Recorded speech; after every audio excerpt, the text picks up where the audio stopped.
Hi, my name is Sean. I'm here at the Noble Maritime Collection. I'm an intern here, and I'll show you how we do everything. I'm in the archive right now, and I'm going to show where I get the folders from and what I've done during this whole project while I'm here interning. So the first thing I do is typically I go through the folder and I find the next one that's in order. Here will be 71. They're labeled just like this. Okay, that's right. This part. And then we go back upstairs and start the copying process. What I'm going to be doing with this is I'll be digitizing it, and basically that means I'm going to be scanning it into the system, putting it through, and then putting it onto a small collection sheet that shows where it will fit in by accession number or the order that it was in. So in each folder is typically a lithograph and pieces such as letters of correspondence or anything that Noble wrote, for example, between him and a friend, anything to do with a piece, typically stuff on the lithograph itself, such as information, any bills of sale, any donations, stuff like that, or sometimes within these folders. So it will vary on what's in them, but typically it's the same kind of thing of a catalog, lithograph itself, and then original photos that inspire the lithograph. So the first thing is, typically when I'm doing this, we go over this in History 751 in the Public History program. I'll be scanning some of these files in first. This is one of the larger ones, so it's actually a good example. So these are some of the separation sheets, and I try and keep these in the exact order that they're in and group them together into sections that make sense. For example, the print accession number, the file name, and this separating sheet, these will typically go in together as one PDF. Typically you want to keep a high pixel depth, you want to have best quality, and depending on what file format you have will determine kind of what you're scanning. TIFFs are better for pictures, and stuff like PDFs are better for any text. So for example, I'll put this one through, and that's basically that one done.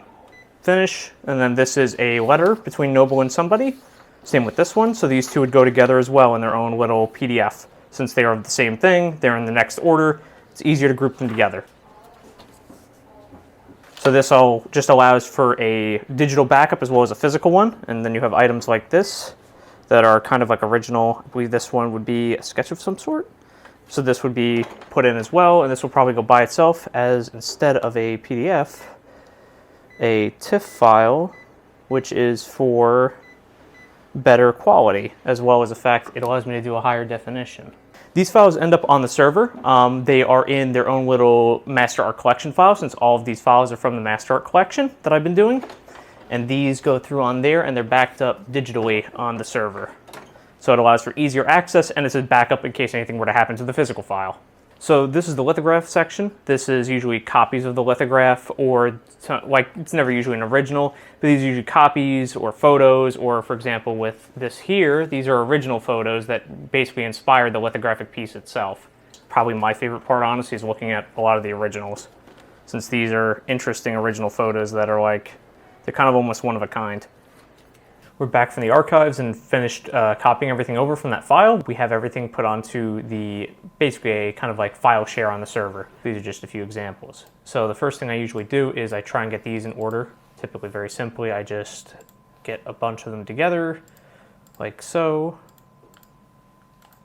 And the first step is usually just cut them out of here as they don't belong here. And over here is the collection master art where I've been working on. So I would create a new folder, and I would title it just as the file is, which I believe is number, let me see, 42. And since this folder had 3 subfolders within it, that is how I would organize it. I will keep basically everything in the exact original order that I got it out of. The exact way it's stored in here is exactly I'll try and store it on here. These are all by alphabetical, so the numbers is what determines your organization. So to keep everything organized as it is in the filing cabinet, I've done this, which keeps it exactly how it is in the filing cabinet.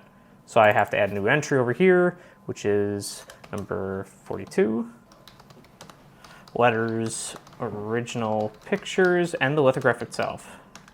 So after that, I just basically have to name all the files, which we would go by like what is in each. So for example, one is the cataloging information. So that would just go down as catalog. And this one would go down as letters. And then I just have to organize them by the file that each one goes into. And that's really about it with these. These are typically very easy to do. The main thing is getting them in the correct the correct resolution in the correct format and making sure they're actually high quality rather than cropped to a certain way, which has happened a few times. But typically this is how it's done. And the organization is relatively plain and straightforward. So this is basically what I did here, and I'm actually very happy I've done all this work. It actually helped a lot in History 751 and 719 and 718 when we went over a lot of these things. For example, the exact dimensions of how we should digitize objects, the exact way to keep stuff in original order.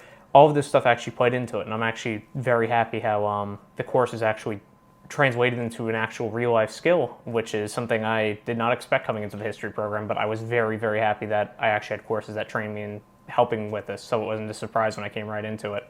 And that's about it.